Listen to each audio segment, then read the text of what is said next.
First of all, I'd like to welcome everybody this evening and thank you for attending the webinar Q&A with our Psy.D alumnus, Dr. Charles Russell.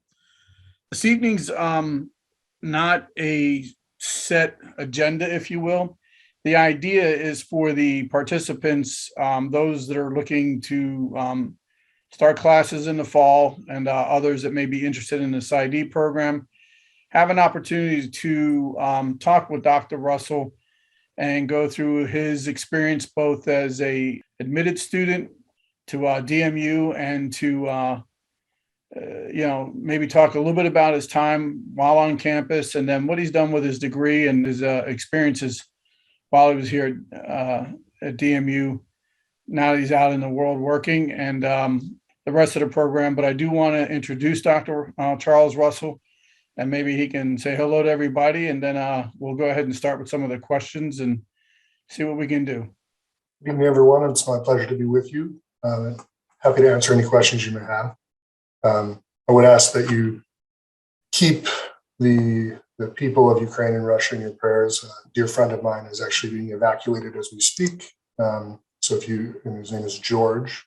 So if you wouldn't mind keeping George and everyone who's in the crossfire in your prayers.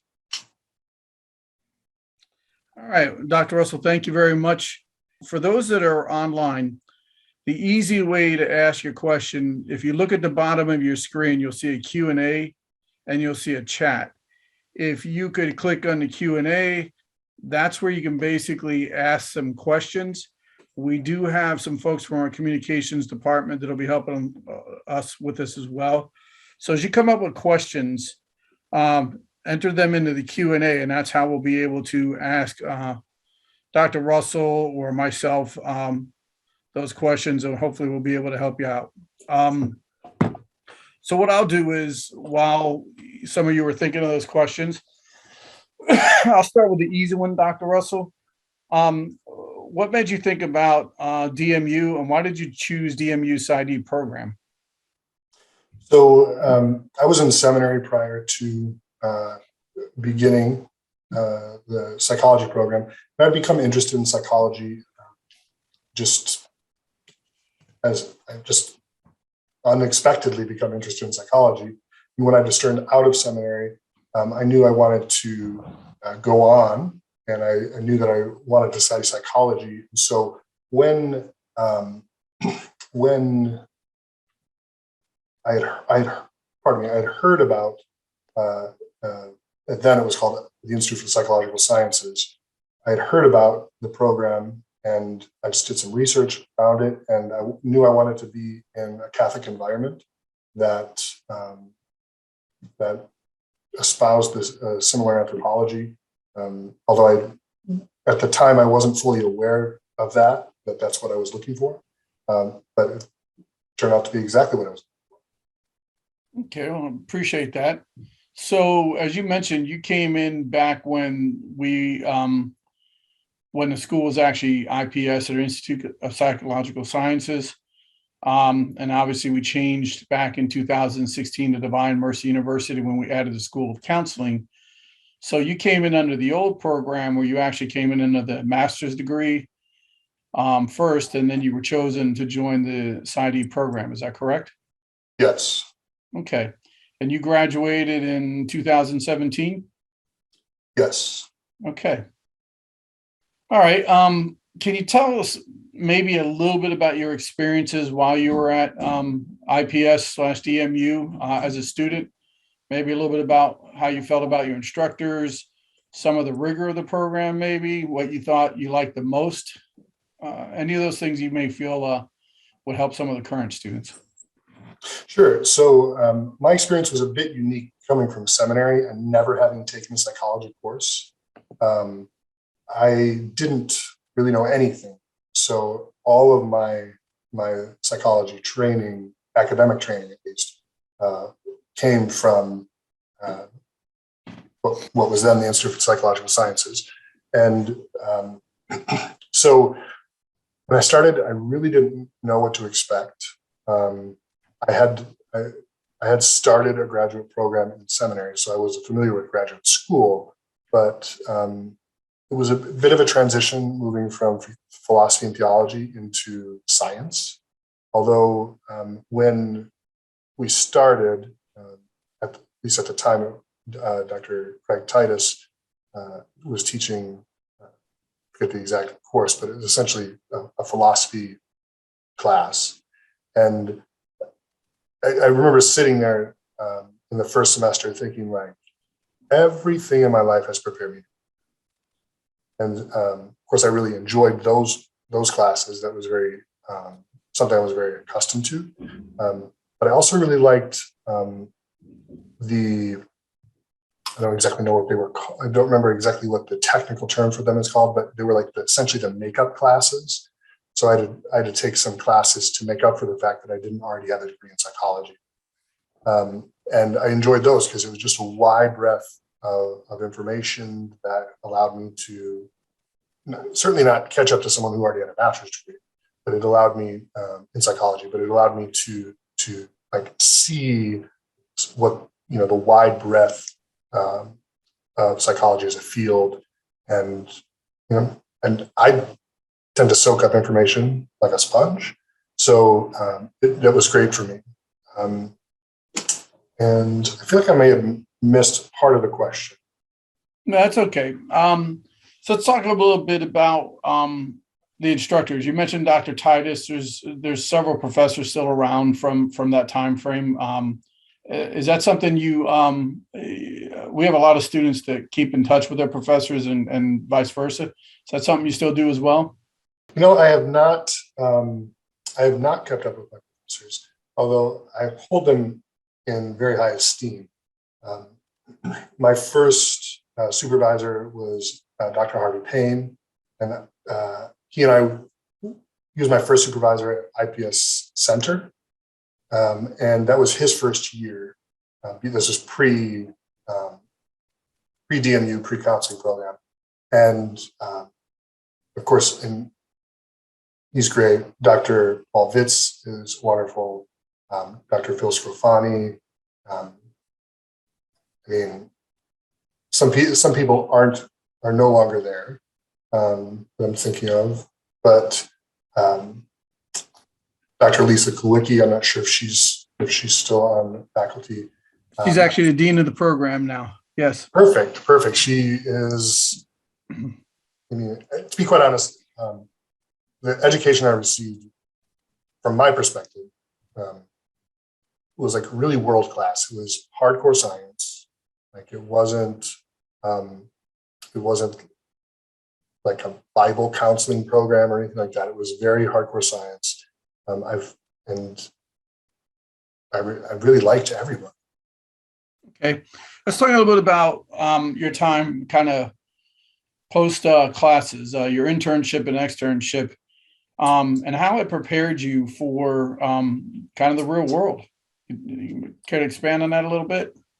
Yeah. So my first externship, as I'm assuming it's still the case, was at the IPS Center for Psychological Services. And that was a really wonderful experience for a variety of reasons. But actually I learned, partially because I didn't always know what to say because I was brand new, that I learned the value of silence and how much silence with a person can help them. Some people might be surprised to hear that because I tend to talk a lot, but I learned really the value of letting people remain in silence and not trying to like rush in and save them or protect them from their discomfort. My second externship was at a place called Expressive Therapy Center, which is in Maryland. And that allowed me to really move out of my original lens was very psychodynamic. And it allowed me to move out of that into not only working with a lot of children, did a lot of group work in children's group work. And it also gave me exposure to different types of therapy. So the expressive therapies like dance therapy and art therapy and a little bit of music therapy. And having had that experience, it allowed me to really change how I conceptualize people and look at the problems that they face. That's a particularly difficult assignment. At least that's how it was then. I presume it is still now if you're still taking externs, because it's really busy.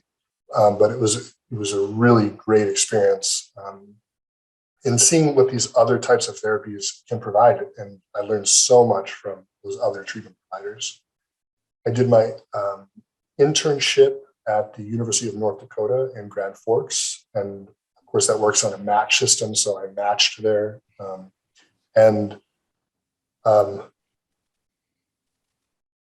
The University Counseling Center setting is kind of considered like cushy or like the best type of place to be because they're really focused on training.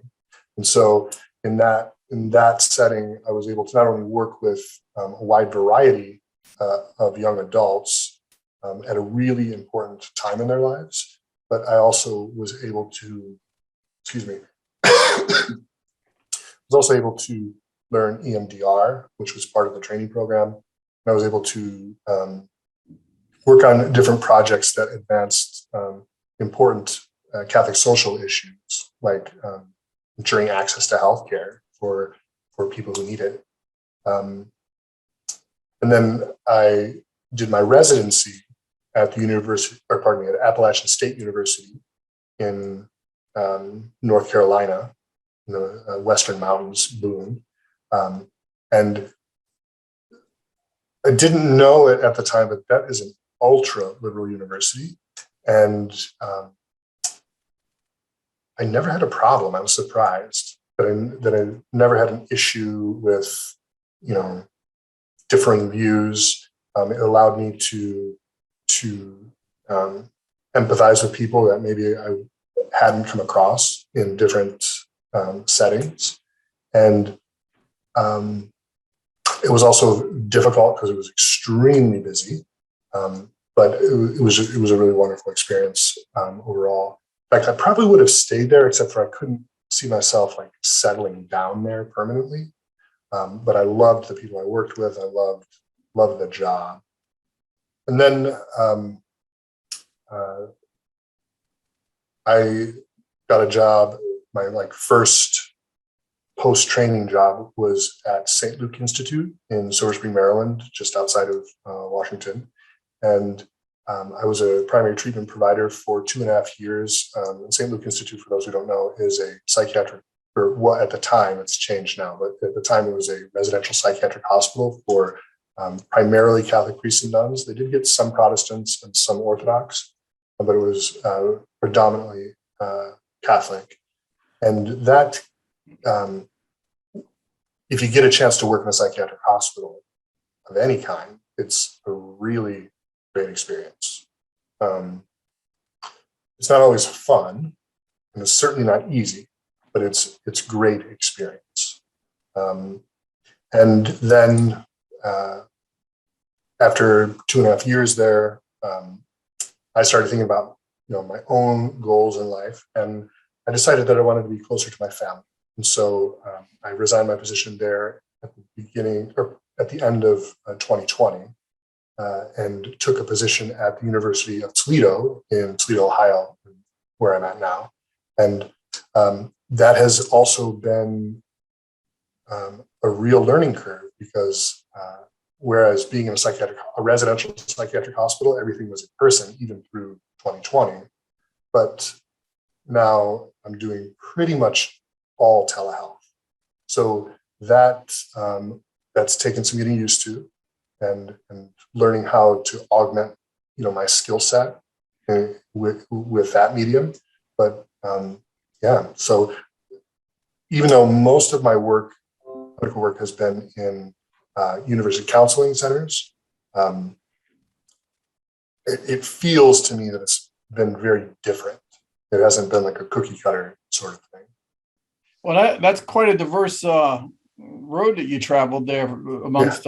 I'm very familiar with Boone, Yeah. and the university out there, and the unit in Maryland that you worked at.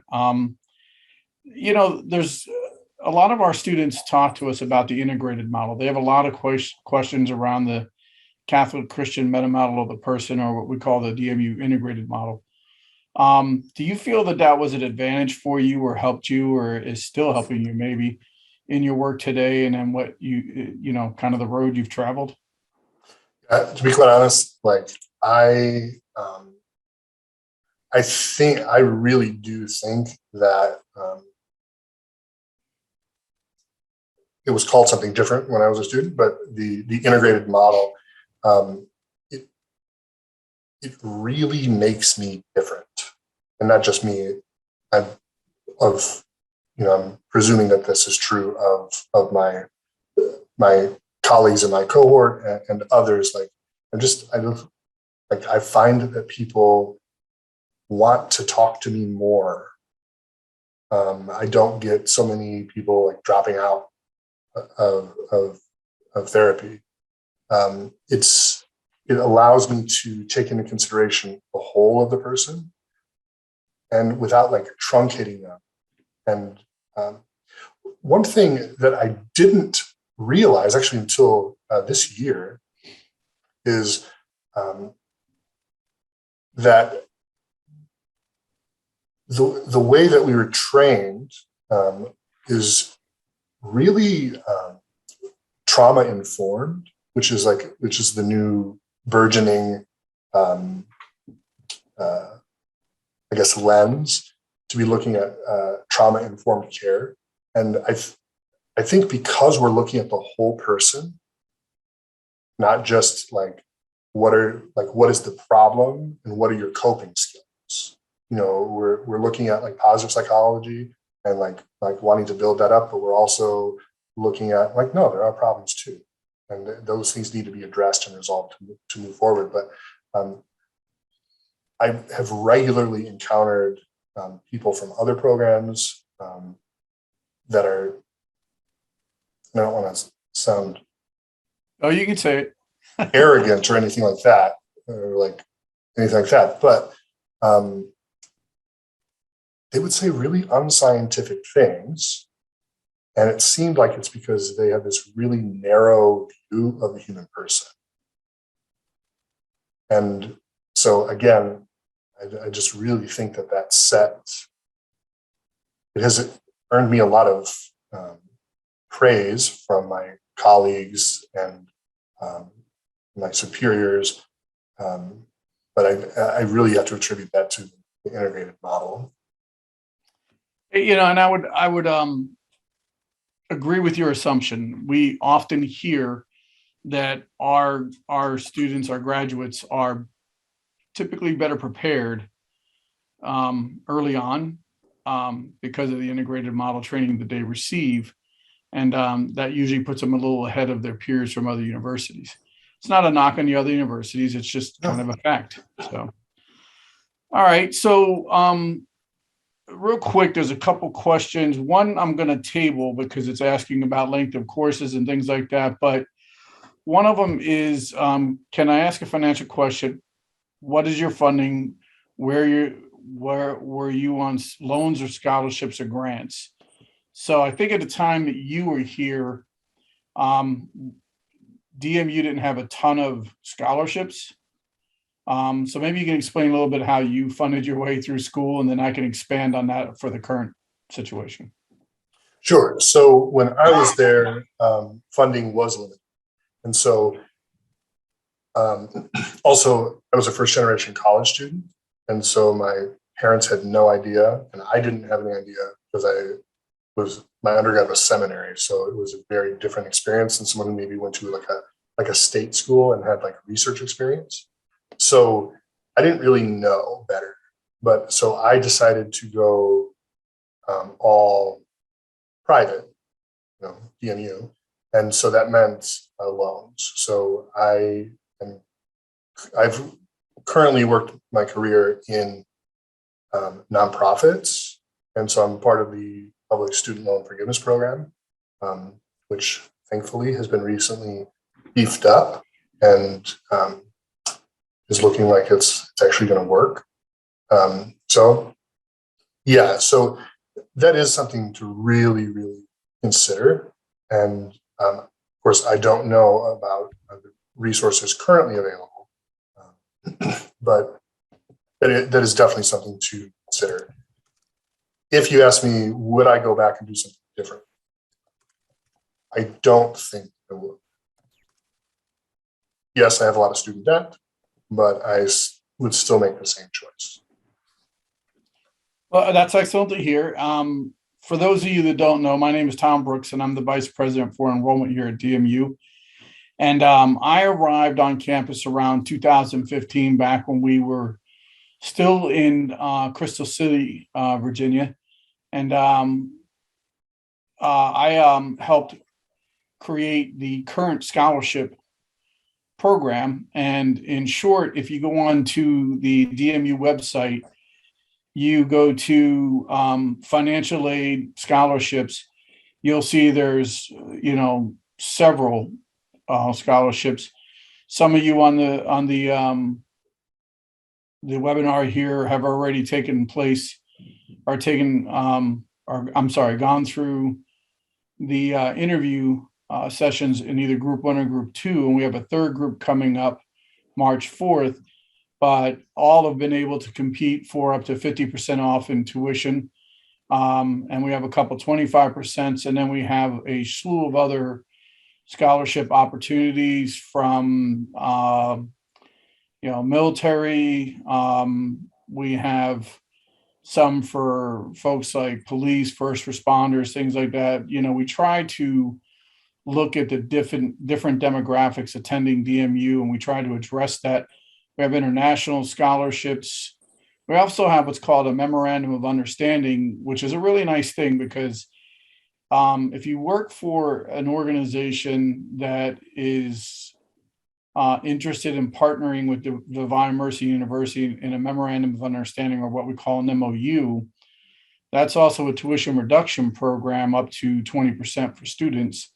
And if you're a priest, up to 25%.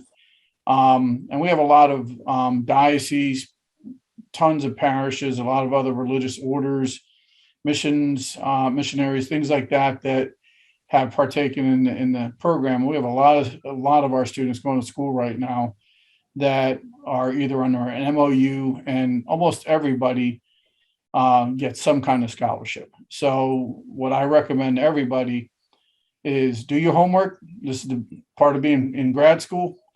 Go to the website, go to the scholarships page, start digging through it and figuring out where you can compete for scholarships. Make sure that you do well during your group interviews and things like that, so you can be, kind of rated at a high level. We've already given out the first group, and we'll be giving out the second one in early March. So unlike when you were going through school, Dr. Russell, there's quite a few funding options now for our students. And we do take things like the GI Bill and, tuition assistance. Some people work in areas. And then something that you mentioned that I think is important, and maybe you can expand on it just a little bit since you've experienced it. The repayment program, working through nonprofits. Can you expand on that just a tiny bit in your experience with it? Yeah, so it's basically a program to encourage people to work for nonprofits, which tend to pay less. So things like universities or like St. Luke Institute, where I worked, was a nonprofit as well. Like any 501c3 organization qualifies, basically, and there's a whole host of other ones as well. But basically, you have your employment certified by your employer. You send it in, and the program is set up so that if you work 10 years and make 120 qualifying payments, the remainder of what you owe is written off. Now, the one thing to know about that is number one, you have to be an American citizen. Number two, writing off the student loan debt is considered income, and so you need to be saving, so that way you can be taxed as though you're making hundreds of thousands of dollars a year for that 1 year. So, so that is something to be aware of. But it's essentially 120 qualifying payments. Now, right now, all those payments are suspended because of COVID. And that was something done under Donald Trump that was then continued by Joe Biden, which means that for almost 2 years, so it's like 24 payments I have not had to make, but it still counts toward those 24 months still count toward paying off the student debt. Now, in a slightly different vein, well, did I satisfy the question? Absolutely. Thank you. Okay. In a slightly different vein, for anyone who's listening, who's an international student or who would be an international student, funding education is really difficult because it's really expensive. And so it's hard if you're not independently wealthy. And so if DMU can provide international scholarships, that is incredible, because I've worked for 3 state universities, and in every single one of them, I've encountered international students who are consistently running into problems with funding their education because things change once they get there, or just the incidentals of life come up and they don't have extra money. So if there are international scholarships, that is great news. I think before it may have been a little difficult, and in many schools it is. Prior to working at DMU, I've been in other places where international funding was a little bit tough for those folks, but we addressed that several years ago. And each year in the Psy.D program, we have anywhere from 2 to 3, sometimes 4 students coming in. I think last year we had 3 international students, and all of them got to partake in the scholarship program, not just with international scholarships. One of them was one of our 25% winners. So we try to make sure that everybody that wants to attend has some opportunity with funding. So unlike what the experience before, I think we're trying to change that. We're looking to bring in a fairly diverse demographic into the university. We feel like, students working or, coming from the United States, even coming from different parts of the United States, that helps in the discussions, interaction in your cohort, those kind of things. But adding an international students into that, I think you get a world flavor. The Weimar University as a whole is about 15% international right now. So we've grown on the international side, and we appreciate the interest in us from the international market, if you will. Yeah, and if I may say, that's really great news, both about funding, but also about having a diverse demographic of students, because in working with a lot of international students myself, I have, and even working with international, to give an example. So I worked with a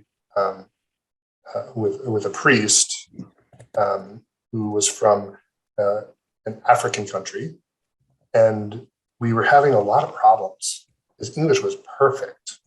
We were having a lot of problems in therapy. I was like, what is going on? And I discovered in just talking with him that his native language doesn't have words for emotions.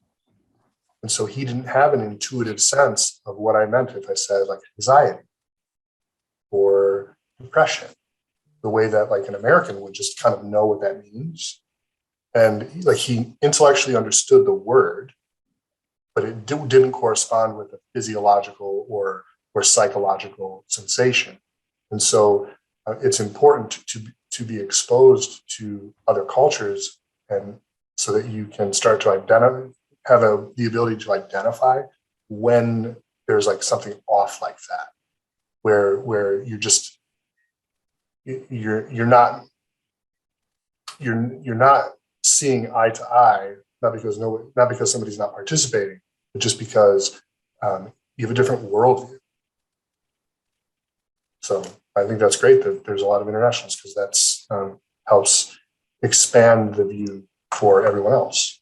I think you nailed it right there. It helps everybody's views both ways. As you said, the international students are presented with things that may not be natural to their culture, and may help them in their therapy work.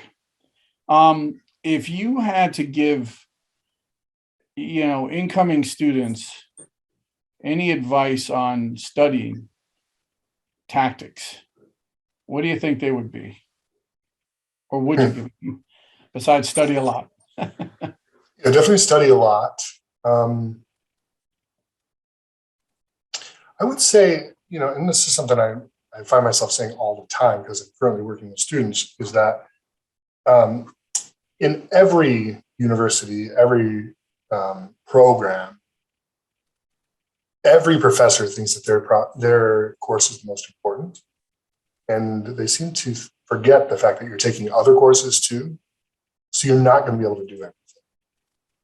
There's some things that you are going to have to say, like, okay, I can't read 100 pages. I don't ever remember actually getting 100 pages for one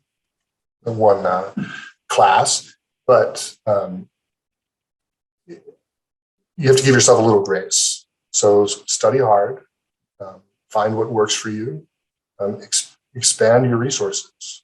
There's no need to just stick with, not everyone learns best by reading. So I know a guy that was in my cohort, he learned better listening. So he got books in PDF, and there's a way on Adobe that you can have it read to you. And that worked really well for him. So, think outside the box. Remember that you're not going to be able to do everything, and give yourself some grace, but definitely still try.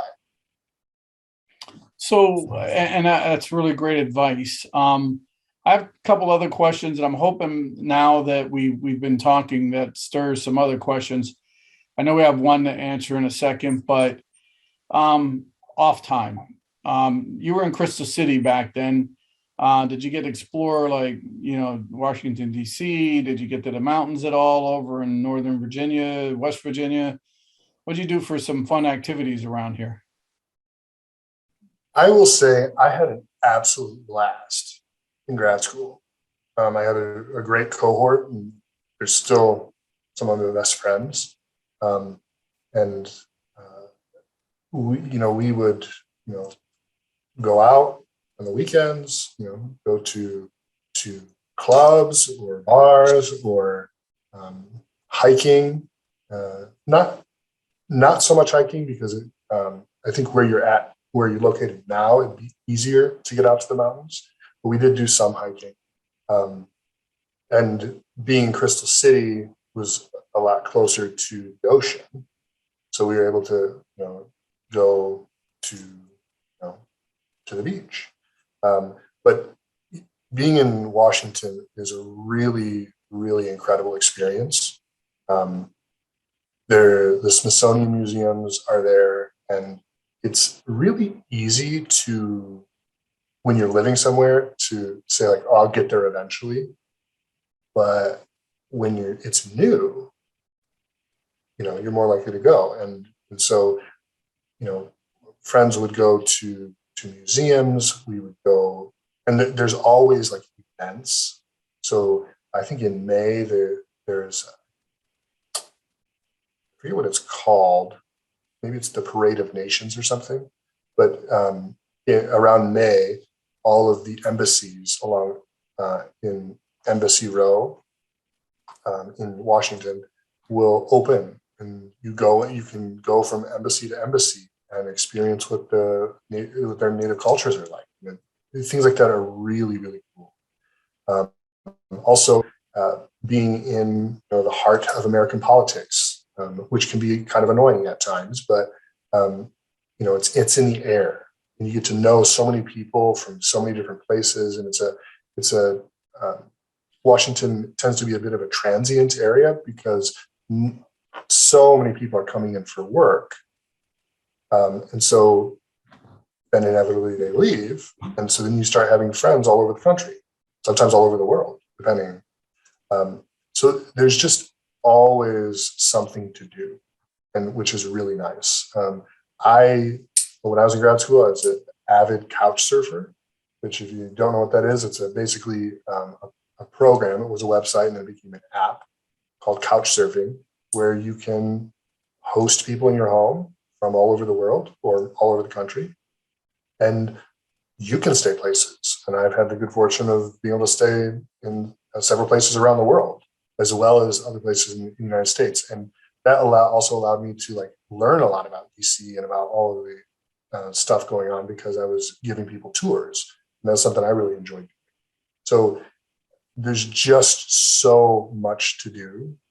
And yet, being a little bit removed now from the district itself, provides peace and quiet too.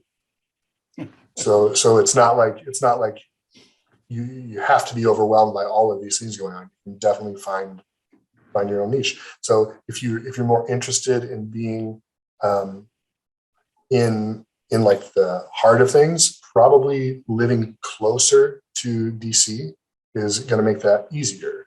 If you want something quieter, being farther away, or there tended to be, when I was in the program, there tended to be Catholic houses. So I lived in the same place the entire time I was in grad school, and we had people rotating in and out over those 4 years, other Catholic guys. And I believe it's still active. There's a Facebook page called DC Area Catholics Looking for Roommates. So, and the Catholic, I should also say, the Catholic culture is extremely vibrant, which is really nice. And of course, being near the Basilica of Immaculate Conception and, all of these really beautiful churches and so many different expressions of the Catholic faith, it really makes, there's something for everyone. I appreciate that. And I think, to your point, when DMU was at Crystal City, much of the activity was down there, but being out near in Sterling, near Dulles Airport, where we're at now, we're pretty much equally distant to Washington, D.C. It's less than an hour. I live in Harpers Ferry, West Virginia, actually, which is a very historical area, which is less than an hour. It's absolutely beautiful, by the way. I'm jealous. I mean, so you can go out river rafting, hiking, camping, all those things, or as Dr. Russell says, you can be an avid museum goer, and the sheer volume of things to do in the city in Washington, D.C. is tremendous, both from historical and cultural.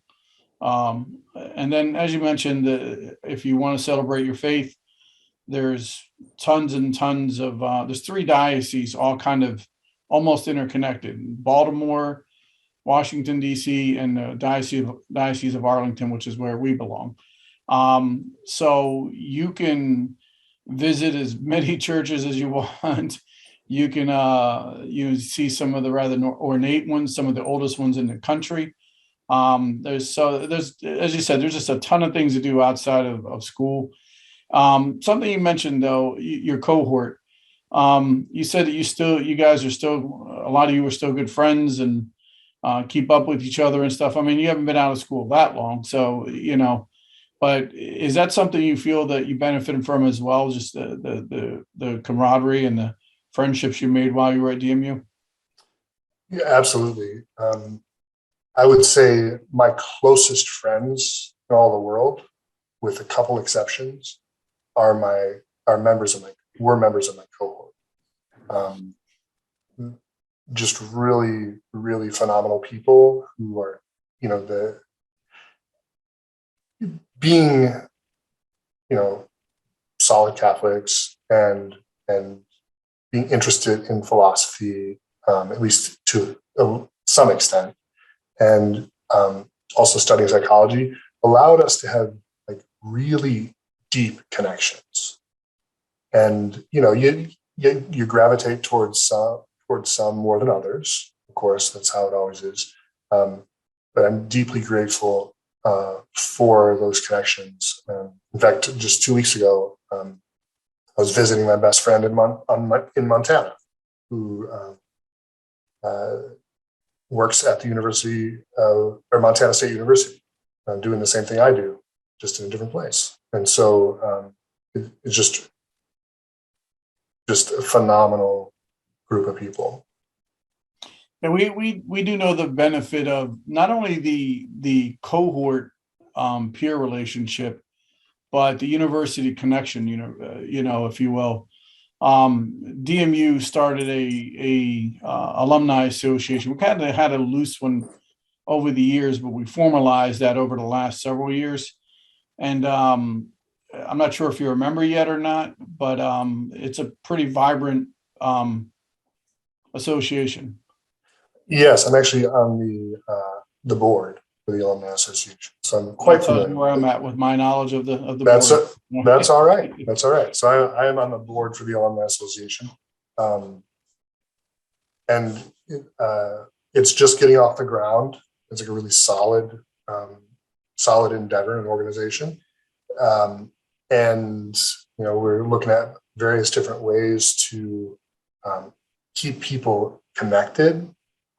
Because of course, I have like my core group of friends that I stay really close with. And then there are a lot of other people that, I think about and they come to mind and I wonder how they're doing, but it's, not, you just grow apart.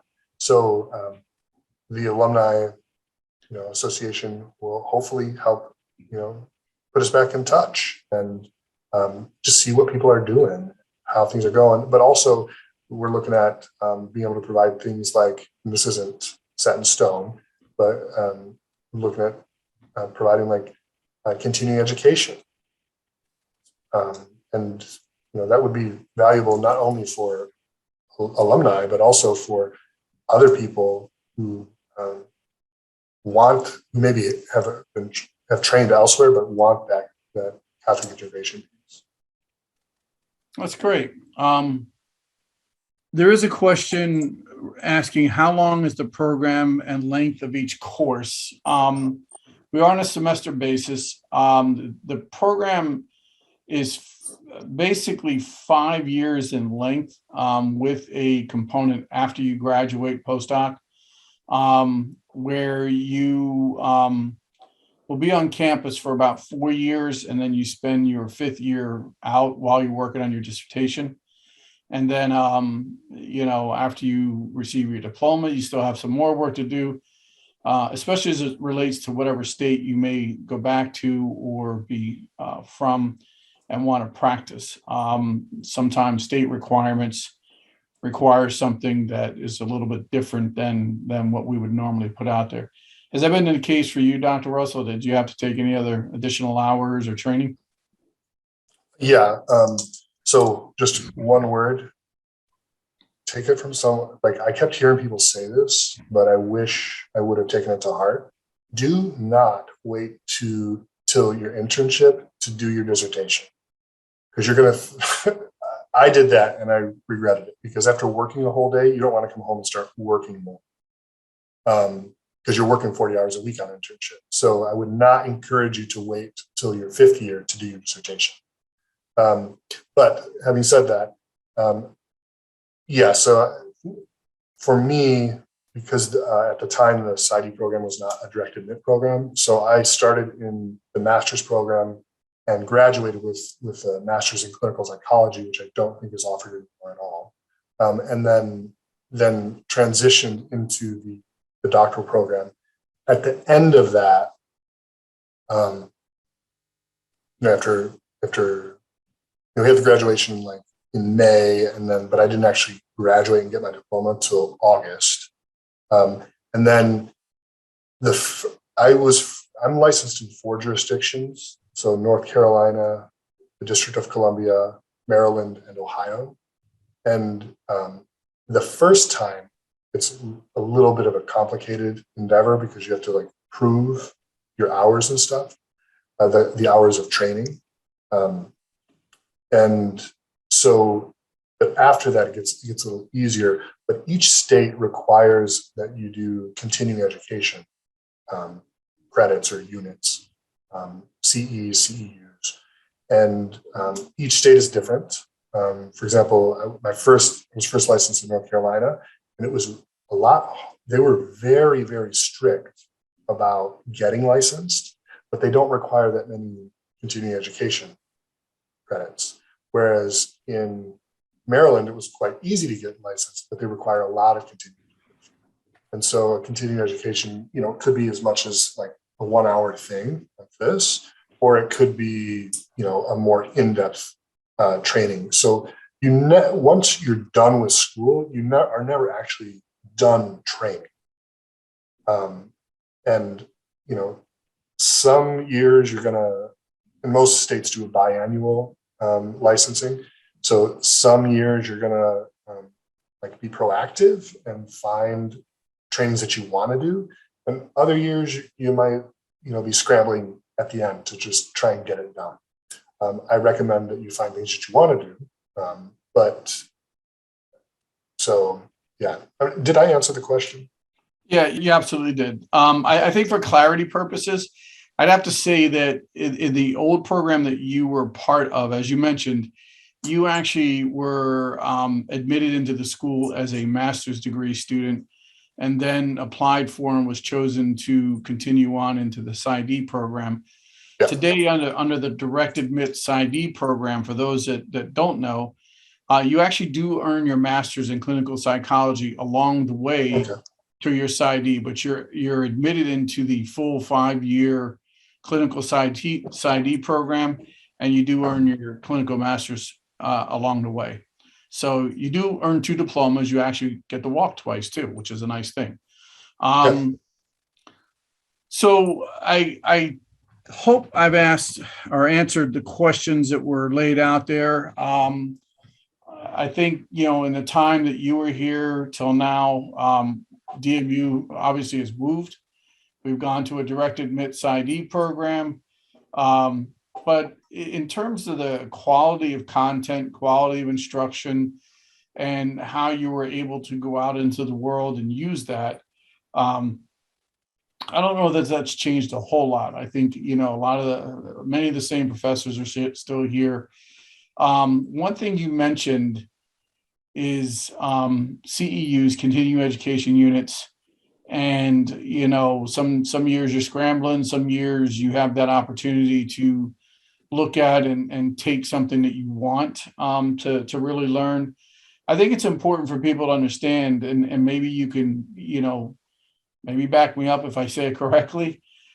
I don't know that you could stay in school long enough to acquire all of the knowledge you would need to be a lifelong, strong clinician, because quite frankly, new things pop up, new therapy styles, and just things evolve. The world, even when you graduate, is a little different now than it was back then. Today, unfortunately, we have things like the pandemic. We have international issues right now. We have a number of things going on that trigger people. We have a Green Cross trauma program out of the university now. For those that don't know it, we had it then, but we also have a clinic here where most students start their training. They go through the IPS clinic first. They see real patients. They're under supervision and those kind of things, and then they move out into the real world, as they say. But there's a value to continuing education, especially in a world of psychology, because again, the world's changing, it's evolving, and clinical therapies are changing. We're not all stuck on Freud anymore. I don't mean that as a slight. I'm just, you mentioned some therapies early on that, most people don't realize. Dr. Nordling is, a experienced and renowned child play therapist. He is incredible. He is absolutely incredible. I would say he's nearly a wizard. Okay.